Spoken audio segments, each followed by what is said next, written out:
toi, la transition a déjà commencé et à quelle échelle?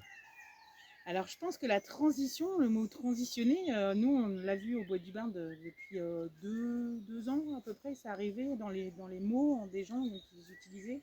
Je pense que c'est né en fait des familles, des descendants des familles qui sont partis vivre en ville et qui, ben, du coup, enfin, ces familles-là étaient issues du milieu rural et par manque de travail, en fait, ont fait une exode rurale en ville. Et donc, les gens qu'on accueille aujourd'hui au Bois du Barn, en fait, ils sont issus, en fait, de 3 générations et où aujourd'hui, en fait, ils souffrent de cette déconnexion à la nature et du manque de sens de leur vie. Parce que finalement, en milieu rural, tout se fait naturellement. Moi, je vis comme mes parents ou mes grands-parents vivaient. J'ai reproduit ce schéma-là. Et aujourd'hui, parfois, moi, j'ai pas transitionné, j'ai pas l'impression d'avoir transitionné. Aujourd'hui, en fait, c'est beaucoup les gens des cités urbaines ou périurbaines, en fait, qui retrouvent en fait du sens. Ils veulent remettre du sens dans leur vie. Et la transition, elle est née de ça, en fait. Une prise de conscience qu'ils voulaient pas élever leurs enfants comme eux avaient peut-être été élevés, ou en tout cas comme eux, ils avaient envie d'avancer sur leur chemin, quoi.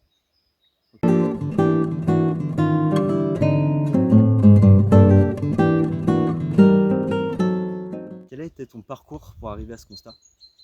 Alors, moi, déjà, naturellement, je suis issue d'une famille de matriarches où il y a beaucoup de femmes fortes avec une capacité incroyable de prendre en charge les difficultés que les familles ont pu rencontrer. Je pense à ma mère qui a été cadre dans une entreprise où il n'y avait pas du tout de femmes. Elle a dû défendre dans son travail, en tout cas, tout ça. Ma grand-mère qui a dû gérer toute sa famille, en tout cas, comme une mère poule pendant la Seconde Guerre mondiale et qui a nourri, accueilli beaucoup de gens de sa famille, du quartier et tout ça.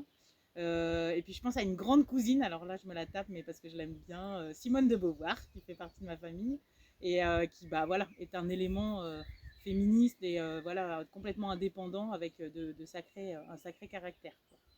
Donc en tout cas, moi, mon féminin, il vient de là. Mais c'est aussi un féminin qui a double tranchant parce qu'en fait, de prendre des responsabilités et d'être voilà, à la tête de sa famille, il y a aussi un masculin dû aux épreuves de vie en fait, qu'on peut rencontrer qui se développe beaucoup. Et en tout cas, moi, j'ai dû retrouver, aller chercher un équilibre entre ces deux-là. Et parce qu'à un moment donné, j'avais tellement de responsabilités que j'ai lâché. Et du coup, j'étais trop horizontale. Parce que comme bah, du coup, j'ai cofondé le Bois du Bard et je suis manageuse et coordinatrice du Bois du Bard, bah, il y a des moments, en fait, j'ai laissé trop les gens dans le flou. Voilà. Et certaines personnes ont besoin d'un cap et d'une verticalité, en fait. Et j'avais perdu ça. Donc, il a fallu que je retrouve tout ça dans mon cheminement personnel et finalement, c'est le féminin qui m'a été imposé par le burn-out en fait, que j'ai pu faire. Et qui est pas un burn-out de manque de sens comme on peut entendre, mais plus un burn-out de j'en peux plus, quoi. J'avais trop de trucs à gérer, le papa de mes enfants avec son handicap, mes 3 enfants, le bois du barn, enfin voilà.